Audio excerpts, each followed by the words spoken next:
साथियों, सलाम, नमस्ते, सत श्री अकाल और जय भीम जोहार। साथियों, 4 जिले और 180 किलोमीटर की पदयात्रा, ऐसी पदयात्रा की रात में ठिठुरन ऐसी कि पैर कांपने लगे, कानों के अंदर हवा इस तरह प्रभावित हो कि नसें आपकी तड़क जाएं दिमाग की। मुझे लगता है संभवतः छात्र अधिकार को लेकर ऐसी पदयात्रा इस राज्य में, झारखंड जैसे राज्य में देखने को नहीं मिली। और ऐसा साथियों इसलिए भी पहली बार कहा जा सकता है कि जिसमें भागीदार छात्र ही रहे, युवा ही रहे। ऐसे मौसम में जहां पगडंडियां भी सर्दियों से पिघल जाएं, लेकिन पैरों में छाले पड़े या घुटने ऐंठ जाए, किसी को कोई फर्क नहीं पड़ा। इन युवाओं को तो फर्क पड़ने ही नहीं था। एक जुनून था, एक जज्बा था, एक हौसला था, और जिसे ऊर्जा मिल रही थी युवा एमएलए डुमरी के जयराम कुमार महतो से। साथियों, आप समझ रहे हैं हम किन की बात कर रहे हैं। मैं आगे बात करता हूं। जहां समाज की नैतिकता मर गई है, हर चीज में मिलावट है, इन छात्रों के आंदोलन में भी मिलावट होगी, ऐसा आपको भी लगा होगा। कौन आज के समय में गांधी बाबा और उनकी टीम की तरह डांडी यात्रा करेगा। जेल कैंप के छात्र भी ऐसे ही रुकते लटकते डुमरी से रांची अंततः पहुंची गए।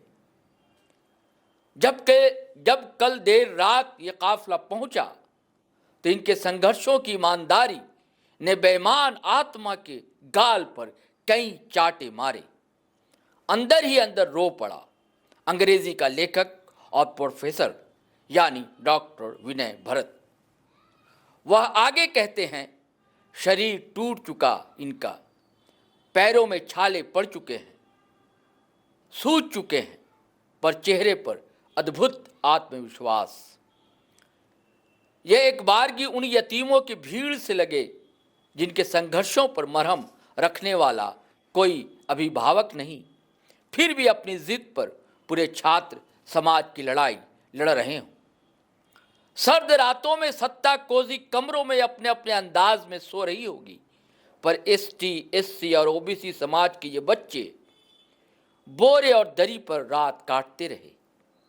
देखकर ऐसा लगा कि जिन जगहों पर और जिस रूखे सूखे तरीके से ये रात काटते आए हैं, जेल यदि ये गए होते तो जेल इनके लिए आराम गाह ही साबित होती। इसलिए आप इनको कैद खाने के भय से कभी भी डरा नहीं सकते। लेकिन इन्होंने प्रण लिया है, यात्रा शांतिपूर्ण ही है, होगी।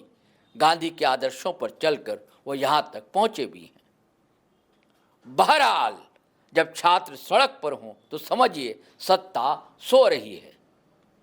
झारखंड के एससी, एसटी और ओबीसी छात्र आज सड़क पर हैं, भीख मांगने नहीं, अपना संवैधानिक अधिकार मांगने के लिए। छात्रों से छात्रवृत्ति छीनना केवल आर्थिक अत्याचार नहीं, यह आत्मा पर हमला है।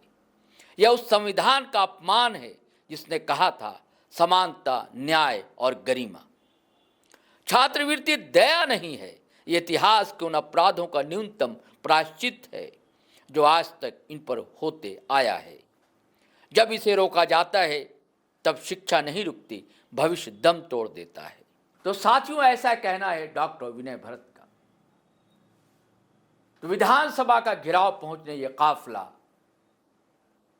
आज दिन में पहुंचा। कई नेता थे, देवेंद्रनाथ महतो, और रात में ही आप ये नजारा देख रहे हैं दोस्तों कि डुमरी एमएलए जयराम कुमार महतो खुद शामिल हुए।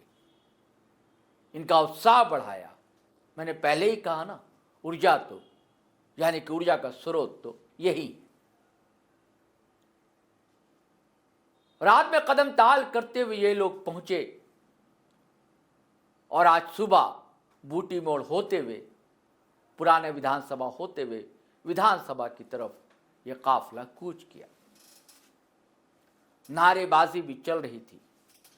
इस दरमियान पत्रकार साथी ने वरीय उपाध्यक्ष पार्टी के अटुंडी से, जिन्होंने विधानसभा चुनाव लड़ा था, मोतीलाल महतो, उनसे बातचीत की और उन्होंने इसका मकसद बताया कि क्यों जरूरी है मार्च का करना और क्यों जरूरी है। इसलिए कि जब सत्ता सो रही हो तो चिंगाड़ना होगा और टाइगर तो चिंगाड़ता ही है। तो चलिए सुनिए मोतीलाल ने क्या कहा है। मांगे जो है ये चिर परिचित मांग है, ये बहुत चर्चित मांग है। बहुत चर्चित मांग इसलिए है कि झारखंड बनने के बाद आज तक यहाँ झारखंड में जो स्थानीय नीति की मांग है आज तक से पूरा नहीं हो पाया। तो हम चाहते हैं कि सबसे पहले स्थानीय नीति यहाँ पर निर्गत हो, उसके बाद उसके आधार पर एक नियोजन नीति बनाया जाए। नियोजन नीति बनने के बाद उसमें जितने भी रिक्त पदे हैं उनको भरा जाए और ऐसी स्थानीय नीति और नियोजन नीति बने जिसमें 100% नौकरियां जो है झारखंड के बच्चों को, झारखंड के लोगों को मिले। ये हमारी मांग है। तीसरी हमारी ये मांग है कि छात्रवृत्ति जो भी है ना, जल्द से जल्द भुगतान किया जाए। चाहे केंद्र सरकार हो, राज्य सरकार हो, दोनों समन्वय बनाकर उसका जल्द से जल्द भुगतान करे। कौन से टेक्निकल प्रॉब्लम है, ऐसे आपका कौन सा सचिव है, कौन सा IAS है जो आपका ये टेक्निकल प्रॉब्लम को 2 सालों से, हो सके 1 महीना रहता तो हम समझ सकते थे। ये 2 सालों से कौन सा टेक्निकल प्रॉब्लम है जो आपसे सॉल्व ही नहीं हो रहा। ये कहिए ना कि आप जो राशि को छात्रों को भुगतान करना चाहिए वो मैया सम्मान योजना में दे रहे हैं। आप 1300 करोड़ रुपए जो प्रत्येक महीना है मैया सम्मान में देने के लिए आपको मिल जाता है। साल का 16,000 15,000 करोड़ रुपए आपको मैया सम्मान में देने को मिल जाता है, लेकिन छात्रों को छात्रवृत्ति देने के लिए आपके पास पैसे नहीं है। अरे भाई दुर्भाग्य, बुड़बक किसी और को बनाइएगा मंत्री जी, पढ़े लिखे छात्र हैं हम लोग, सारा डाटा आंकड़ा हमारे पास भी है। आप साथियों सरसरी ढंग से हमने ये बातें कही हैं, हाँ, लेकिन विस्तार से इन पर बात करने की जरूरत है क्योंकि आज भी 25 साल का हो गया झारखंड, लेकिन बुनियादी सुविधाओं से, बुनियादी अधिकारों से, मौलिक हक अधिकारों से लोग वंचित हैं, खास करके मूलवासी और आदिवासी। चलिए साथियों चलते हैं, लेकिन आपसे गुजारिश है कि अगर आपने हमारा चैनल सब्सक्राइब नहीं किया है तो कर लीजिए और वीडियो हमेशा की तरह धड़ाधड़ फटाफट खटाखट शेयर कीजिए, लाइक कीजिए, कमेंट कीजिए। आज्ञा दीजिए, इजाज़त दीजिए। जय हिंद, जय भारत।